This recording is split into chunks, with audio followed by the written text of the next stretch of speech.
Habakkuk 1. Habakkuk പ്രവാചകൻ ദർശിച്ച പ്രവാചകം.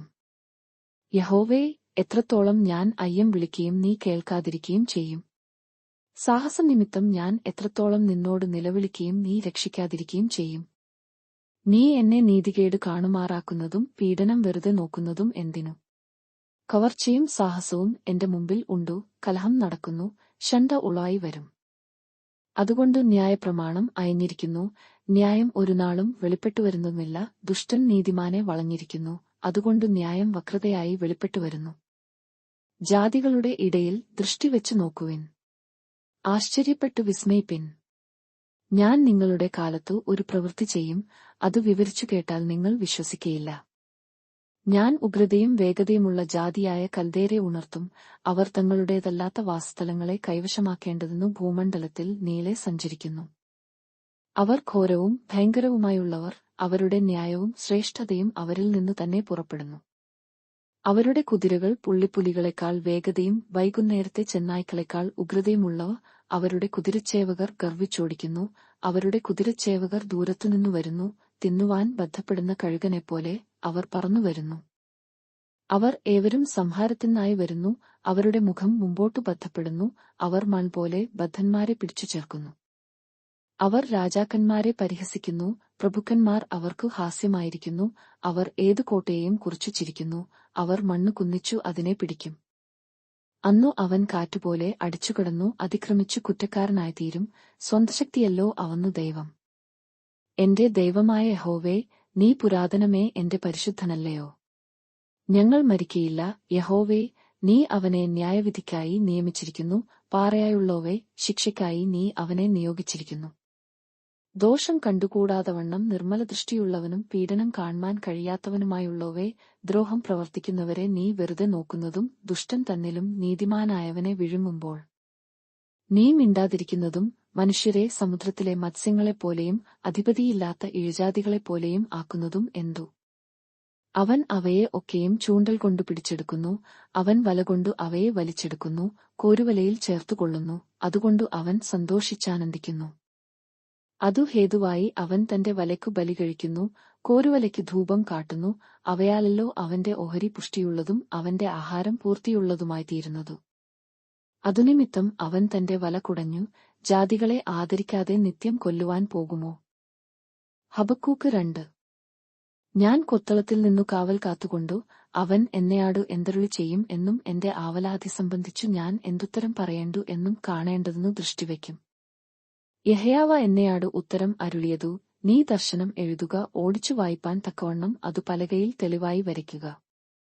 ദർശനത്തിനു ഒരു അവധി വച്ചിരിക്കുന്നു, അതു സമാപ്തിയിലേക്കു ബദ്ധപ്പെടുന്നു. സമയം തെറ്റുകയുമില്ല, അതു വൈകിയാലും അതിനായി കാത്തിരിക്ക. അതു വരും നിശ്ചയം, താമസിക്കുകയുമില്ല. അവന്റെ മനസ്സു അവനിൽ അഹങ്കരിച്ചിരിക്കുന്നു, അതു നേരുള്ളതല്ല. നീതിമാനെയ വിശ്വാസത്താൽ ജീവിച്ചിരിക്കും. വീഞ്ഞു വിശ്വാസപാതകനാകുന്നു, അഹമ്മതിയുള്ള പുരുഷൻ നിലനിൽക്കയില്ല. അവൻ പാതാളം പെയാലെ വിസ്താരമായി വായ് പിളർക്കുന്നു, മരണം പെയാലെ തൃപ്തിപ്പെടാതെയുമിരിക്കുന്നു.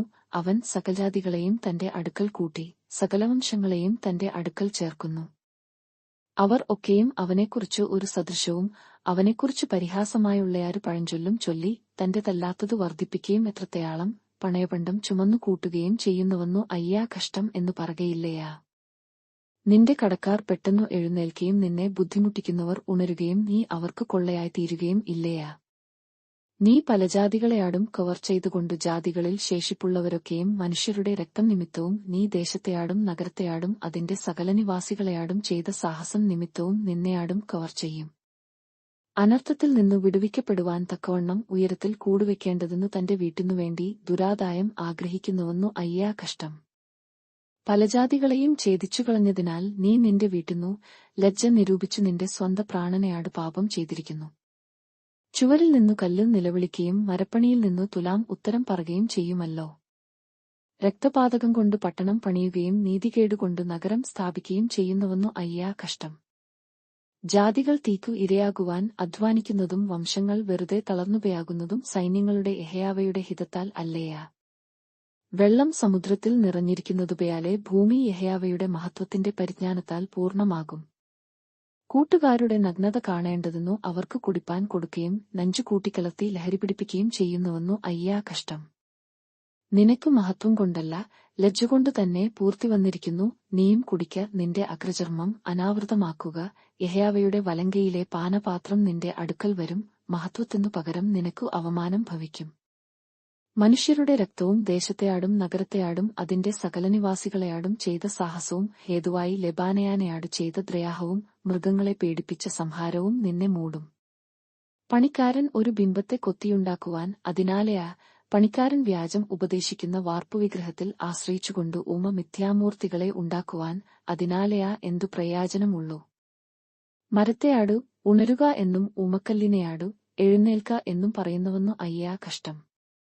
അതു ഉപദേശിക്കുമയാ? അതു പൊന്നും വെള്ളിയും പൊതിഞ്ഞിരിക്കുന്നു, അതിന്റെ ഉള്ളിൽ ശ്വാസം ഒട്ടും ഇല്ലല്ലോ. എന്നാൽ യഹോവ തന്റെ വിശുദ്ധമന്ദിരത്തിൽ ഉണ്ടു, സർവ്വഭൂമിയും അവന്റെ സന്നിധിയിൽ മൗനമായിരിക്കട്ടെ. ഹബക്കൂക്ക് 3. വിഭ്രമരാഗത്തിൽ ഹബക്കൂക്ക് പ്രവാചകന്റെ ഒരു പ്രാർത്ഥനാഗീതം. യഹോവേ, ഞാൻ നിന്റെ കേൾവി കേട്ടു ഭയപ്പെട്ടുകയായി. യഹോവേ, ആണ്ടുകൾ കഴിയും മുമ്പേ നിന്റെ പ്രവൃത്തിയെ ജീവിപ്പിക്കണമേ. ആണ്ടുകൾ കഴിയും മുമ്പേ അതിനെ വെളിപ്പെടുത്തേണമേ. ക്രയാതത്തിങ്കൽ കരുണ ഓർക്കേണമേ. ദൈവം തേമാനിൽ നിന്നും പരിശുദ്ധൻ പാറാൻ പർവ്വതത്തിൽ നിന്നും വരുന്നു. സേലാ. അവന്റെ പ്രഭ ആകാശത്തെ മൂടുന്നു, അവന്റെ സ്തുതിയാൽ ഭൂമി നിറഞ്ഞിരിക്കുന്നു. സൂര്യപ്രകാശം പെയാലെ ഒരു ശയാഭ ഉളവായി വരുന്നു. കിരണങ്ങൾ അവന്റെ പാർശ്വത്തുനിന്നു പുറപ്പെടുന്നു, അവിടെ അവന്റെ വല്ലഭത്വം മറഞ്ഞിരിക്കുന്നു. മഹാമാരി അവന്റെ മുമ്പിൽ നടക്കുന്നു, ജ്വരാഗ്നി അവന്റെ പിന്നാലെ ചെല്ലുന്നു. അവൻ നിന്നു ഭൂമിയെ കുലുക്കുന്നു, അവൻ നെയാക്കി ജാതികളെ ചിതറിക്കുന്നു. ശാശ്വതപർവ്വതങ്ങൾ പിളർന്നുപയാകുന്നു, പുരാതനഗിരികൾ വണങ്ങി വീഴുന്നു. അവൻ പുരാതനപാതകളിൽ നടക്കുന്നു. ഞാൻ കൂശാന്റെ കൂടാരങ്ങളെ അനർത്ഥത്തിൽ കാണുന്നു, മിദ്യാൻ ദേശത്തിലെ തിരശീലകൾ വിറയ്ക്കുന്നു. യഹോവ നദികളെയാട് നീരസപ്പെട്ടിരിക്കുന്നുവയാ? നിന്റെ കയാപം നദികളുടെ നേരെ വരുന്നുവയാ? നീ കുതിരിപ്പുറത്തും ജേരതത്തിലും കയറിയിരിക്കയാൽ നിന്റെ ക്രയാധം സമുദ്രത്തിന്റെ നേരെ ഉള്ളതയാ? നിന്റെ വില്ലുമുറ്റും അനാവൃതമായിരിക്കുന്നു, വചനത്തിന്റെ ദണ്ഡനങ്ങൾ ആണകളെയാടു കൂടിയിരിക്കുന്നു. സേലാ. നീ ഭൂമിയെ നദികളാൽ പിളർക്കുന്നു. പർവ്വതങ്ങൾ നിന്നെ കണ്ടുവിറയ്ക്കുന്നു, വെള്ളത്തിന്റെ പ്രവാഹം കടന്നുപയാകുന്നു. ആഴി മുഴക്കം പുറപ്പെടുവിക്കുന്നു, ഉയരത്തിലേക്ക് കൈ ഉയർത്തുന്നു. നിന്റെ അസ്ത്രങ്ങൾ പായുന്ന പ്രകാശത്തിങ്കലും മിന്നിച്ചാടുന്ന കുന്തത്തിന്റെ ശയാഭയെങ്കിലും സൂര്യനും ചന്ദ്രനും സ്വഗൃഹത്തിൽ നിൽക്കുന്നു. ക്രയാതത്തെയാടെ നീ ഭൂമിയിൽ ചവിട്ടുന്നു, കയാപത്തെയാടെ ജാതികളെ മെതിക്കുന്നു. നിന്റെ ജനത്തിന്റെ രക്ഷയ്ക്കായിട്ടും നിന്റെ അഭിഷിക്തന്റെ രക്ഷയ്ക്കായിട്ടും നീ പുറപ്പെടുന്നു. നീ ദുഷ്ടന്റെ വീട്ടിൽ നിന്നും മേയാന്തായം തകർത്തു, അടിസ്ഥാനത്തെ കഴുത്തയാളം അനാവൃതമാക്കുന്നു. സേലാ. നീ അവന്റെ കുന്തങ്ങൾ കൊണ്ടു അവന്റെ യാദ്ധാക്കളുടെ തല കുത്തിത്തുളയ്ക്കുന്നു. എന്നെ ചിതറിക്കേണ്ടതിനു അവർ ചുഴലിക്കാറ്റുപയാലെ വരുന്നു, എളിയവനെ മറവിൽ വെച്ചു വിഴുങ്ങുവാൻ പെയാകുന്നതുപയാലെ അവർ ഉല്ലസിക്കുന്നു. നിന്റെ കുതിരകളെയാടുകൂടെ നീ സമുദ്രത്തിൽ പെരുവെള്ളക്കൂട്ടത്തിൽ തന്നെ നടകൊള്ളുന്നു. ഞാൻ കേട്ടു, എന്റെ ഉദരം കുലുങ്ങിപ്പയായി, മുഴക്കം ഹേതുവായി എന്റെ അധരം വിറച്ചു. അവൻ ജനത്തെ ആക്രമിപ്പാൻ പുറപ്പെടുമ്പയാൾ കഷ്ടദിവസത്തിൽ ഞാൻ വിശ്രമിച്ചിരിക്കേണ്ടതുകൊണ്ടു എന്റെ അസ്ഥികൾക്ക് ഉരുക്കം തട്ടി, ഞാൻ നിന്ന നിലയിൽ വിറച്ചുപയായി. അത്തിവൃക്ഷം തളിർക്കയില്ല, മുന്തിരിവള്ളിയിൽ അനുഭവം ഉണ്ടാകയില്ല. ഒലിവുമരത്തിന്റെ പ്രയത്നം നിഷ്ഫലമായി പോകും, നിലങ്ങൾ ആഹാരം വിളയിക്കയില്ല. ആട്ടിൻകൂട്ടം തൊഴുത്തിൽ നിന്നു നശിച്ചുപയാകും, ഗയാശാലകളിൽ കന്നുകാലി ഉണ്ടായിരിക്കയില്ല. എങ്കിലും ഞാൻ യഹോവയിൽ ആനന്ദിക്കും, എന്റെ രക്ഷയുടെ ദൈവത്തിൽ ഘോഷിച്ചുല്ലസിക്കും. യഹോവയായ കർത്താവു എന്റെ ബലം ആകുന്നു, അവൻ എന്റെ കാൽ പേടമാൻ കാൽപയാലെ ആക്കുന്നു, ഉന്നതികളിന്മേൽ എന്നെ നടക്കുമാറാക്കുന്നു. സംഗീതപ്രമാണിക്ക് തന്ത്രിനാദത്തെയാടെ.